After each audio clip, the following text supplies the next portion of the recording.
again. Congratulations!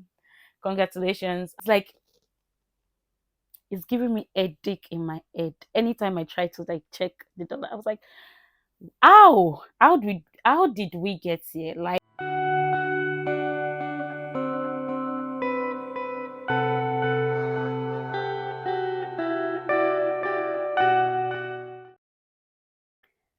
hi guys, welcome to my YouTube channel. My name is Rachel, but you can call me this girl called Rachel. If you are new here, welcome and welcome. Please do not forget to subscribe, like, and share. You can leave me a comment on what you want me to share here. And if you're a returning subscriber, welcome back. Guys, you are the real G. You are the real G. Thank you guys. I love you guys so much. In today's video, I'll be talking about what next after your admission and funding. That's if you get funding. I want to first say a very big congratulations on your admission and a super congratulations if you got a funding. I'm glad you made it this far and I'm super, super proud of you. So what next after this? I'll be talking mainly on US about the process in the US because that is where I am and that is what I know about. So the number one is official admission letter. These always take couple of days. It can be a week or 2 weeks after the school have sent you unofficial letter. For those with funding, it should be stated in your letter that everything about your scholarship, or let me say your scholarship package, you have quite lots of information on your official admission letter, such as your funding, if you get graduate assistant GA or RA research assistant, it will be stated in your admission letter. The amount you'll be paid per year will also be stated. You will basically know what kind of funding you have. It will be stated in your admission letter. The duration of your program, it all depends on if it's master's or PhD.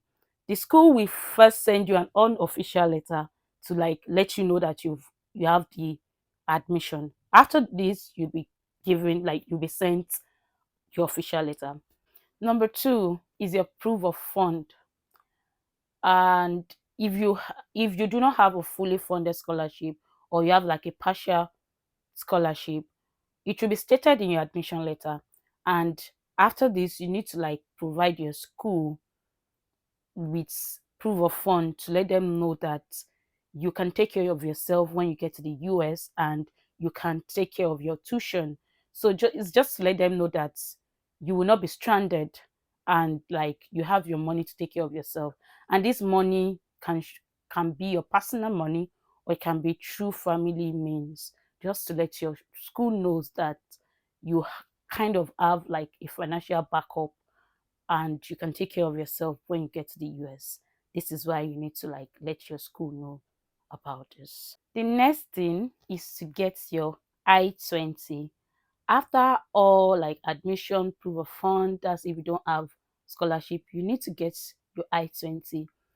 If you have funding, your school will send it to you immediately after you get your official admission letter.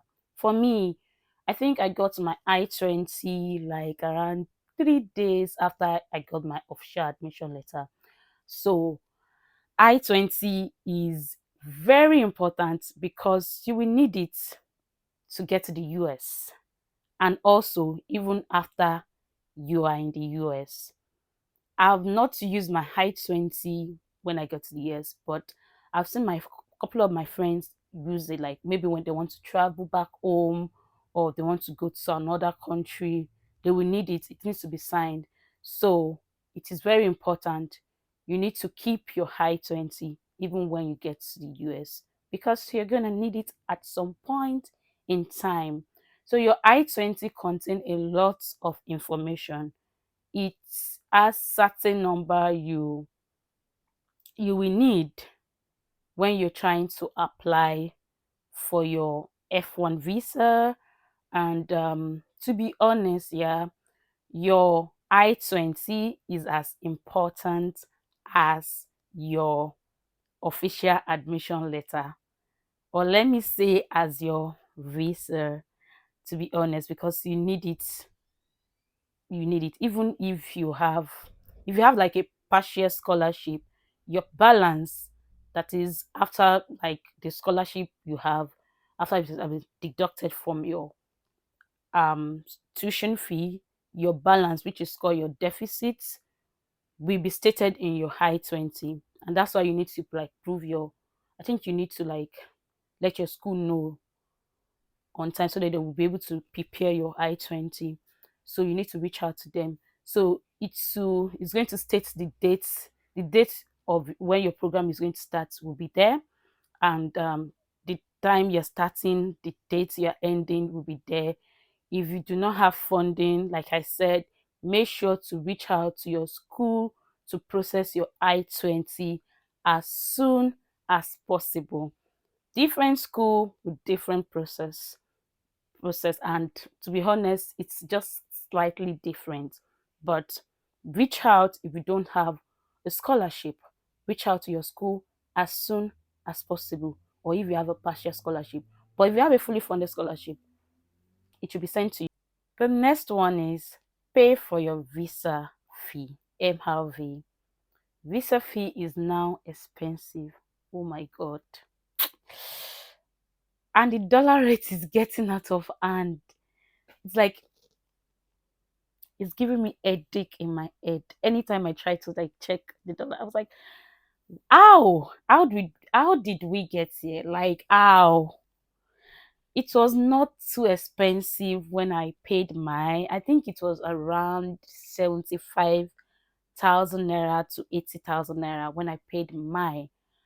I'm not really sure, to be honest. I'm not really sure. But now it's like triple of what I paid, the triple of the price then. And may the Lord, may the Lord help us. Really, if I say I really know how you feel, but yeah, I do know how you feel, because even at then, it's a lot for me. But all I can say is God will provide for you guys miraculously, because I it's things are really hard right now, but I know God will provide. So try to pay for your visa fee and start hunting for visa interview dates. Hmm,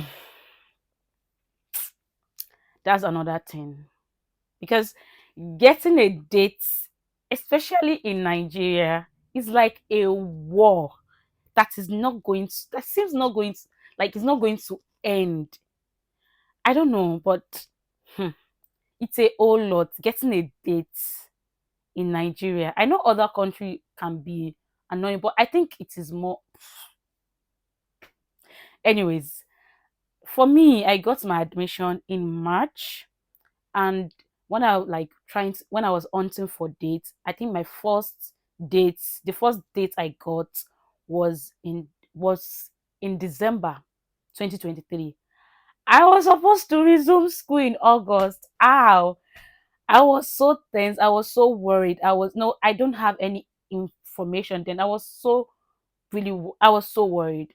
But thank God I was lucky enough to like have a friend who had a lot of information and who was so helpful at that point. He told me to pick whatever date, which was December then, December 2023. I should pick that date first, and which I would advise when you apply, whatsoever date that you get, even if it's far the next year, first have that date, keep it. And you can continue to hunt for closer dates. And if you get it, so he told me if I get the dates, fine. If I get closer dates, fine. But if I don't, I should apply, and that's what I'm telling you. If you get this, fine. But if you don't, it is okay to, you can apply for an emergency date, which is usually I think 60 days before your starting date. I mean before your program starts. So luckily for me, he added me to a group which eventually helped me to get a closer date. It was like this the group. I mean, I got the dates. The date I got was May. I think it was May. Yeah, May, around May. So the group that he added me to is just like a group full of the same, like full of people that they are also hunting for dates. So they are always different people will always like like check the US Embassy visa website to know if they've released dates. So immediately like they release dates, they just try to notify people in the group and you just go. That's it. So as soon as they release the new dates, they notify people in the group. And I'm telling you, what can help you and how you can get all these groups is like make sure to reach out to people who have gone through the process before. To be honest, reach out to them on LinkedIn, on Instagram. Try to check them on LinkedIn, especially people in your school that they've gone through the process and they will let you, they have a lot of information. And if you don't reach out, there's no how you want to get this information. Trust me, they have information that is going to help you and is going to save you a lot of stress, to be honest. Some people they were like, how did you navigate all this? Because it seems so easy for me then. But it's because I have somebody that has right information and it saved me from a lot of stress. So reach out to people. You can also reach out to me if you have issues with getting mean dates or something. They can always add you to a group that is functioning at that time, right? That is functioning at that time, because I think it's changed over time. So yeah, they always say information of info. You get, you need this information to do what? To fly. Because if you have it, it's going to what? Save you a lot of stress. So please just reach out to people, sort of stressing yourself. It's going to help you and help your journey so fast. You get me? So the next thing is to work on your DS160. This DS160 is like a form you need to start filling in your DS160. It's a form that you need to fill a lot about you, and you need to start filling it as soon as possible. If you have not gone through the process before, like I said, you need to like reach out to people, to those who have gone through the process before. And you can also like watch YouTube videos. We have a lot of them that can guide you to how, can guide you on how you can fill this form. So reach out to people and also watch YouTube videos. I think I'm going to like look for the one that actually helped me in filling this form. So your DS160 is just like a CV. You know, when you apply to job, they look at your CV before they meet you. It just shows a lot about you. For before they meet you, your DS160 speaks about you. So you must be very intentional and careful when filling your DS160. You can send to people after you filled it up to proofread it and make sure that it is as detailed as anything. Make sure that your DS160 is detailed, very detailed. So you don't want to make any mistakes, because this can actually affect you during your interview. Whatever you are saying during your interview should also like align with whatsoever that you have in your DS160. It's just like your CV. You get, like, you don't want to be saying something different and on your DS160 is not the same thing. You get, so you need to like make sure that it is detailed. I remember that I my for me I actually filled it up, and before I submitted, I have to like send it to someone, and they're like, oh, you know what? I think you need to refill your DS1. So I refilled my DS160 before I submitted. So that's because I was able to send it to someone, and the person was like, oh, I think it's not detailed enough, and I make some silly mistakes. So you don't want to make mistakes. So send to people. You can send to me too to help you proofread, right? Also, you're supposed to upload your passport photograph. You will see the size I mean the length and the width that is required on their website. After this, you print out your DS1 system. Make sure you send to people to proofread it, and make sure that it is well detailed, and also you fill everything out very well, like well detailed. And after you print it out, make sure that you take it along with you to the embassy, because this is one of the documents you need to take.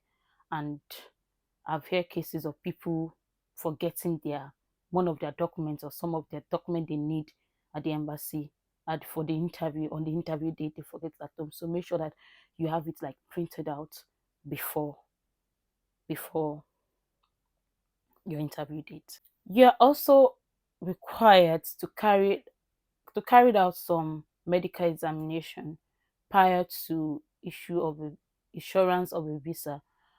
But I think school differs. For my school, I think I only did X-ray and TB tests in Nigeria.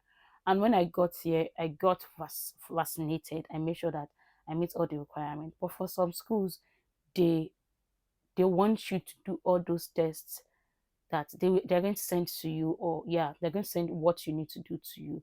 So they may want you to do it before you get to the US, or before you get to school. But some school are so lenient, they may say you can come to the school when you get to the US, you can get all those tests, but they may be like some some important one you have to do before you get to the US, or before you resume school. So yeah, I think you need to put that in mind. The next thing you need to do is to join a visa interview group. This is very important. Some people don't know that there's actually a group where you can join and listen to people. People can prep you, and listen to people getting prepped for their interview day. And it is very important, like I said, because it's going to help you like get familiar with likely questions the interviewers are going to ask during your interview. And you may not want to be interviewed, to be honest, like you may not want to get prep, because by the time you join this group, you become so tense. I can remember how I was so tense when I had my first interview prep. I was shaking because of a lot of things you hear, people coming and, oh, they got denied, they got this thing. So you want to put your whole energy into it, like make sure you are prepared, and it's going to help you too. So if you don't want to be like gets interviewed, you can also like wait and like join and listen to people get prep for their interview. So this will make you become aware of what you will face on your interview day, because that place is not for the weak. Oh God, to be honest, oh God, I can still remember what happened on my interview day. Although it was not like any drama, but I can remember how I was feeling that day. So it's not for the weak, to be honest. So me, I asked my friends to interview me, while I also listened to other people prep interview session. So this will help you build your confidence. Make sure that you have your transcript. We call it transcript. It's just like the likely visa interview questions, and your prepared answers answers that you have if they ask you such questions. So you want to make sure that you you have this, or you go through this. It's going to help. The next thing you want to do is to pay for your service fee. This The earlier you pay, the better. If you have people in the United States, you can ask them to help you pay. I know the dollar rate. mm, I know it is on the high side, but trust me, God will come true for you. I believe Him. He came true for me, and He's still in the business of blessing people. He's still in the business of helping and surprising people miraculously. and it will surely help you. It will surely help you. So, and the last was not the least, but it's not the last, but it's from the beginning, is to pray, pray, and pray. It is very important. You can't remove God from this journey because you need him. I know I'm going to share my visa interview videos. I'm going to like post it soon because I'm going to post it soon. But you need to pray. You really need to pray. And I pray God is going to help you. Again, congratulations. Congratulations. And I can't wait to welcome you to the US. I can't wait. Please let me know if you like this video, if this video helps, and don't forget to subscribe. Please subscribe, like, and share. I will see you in my next video. Bye.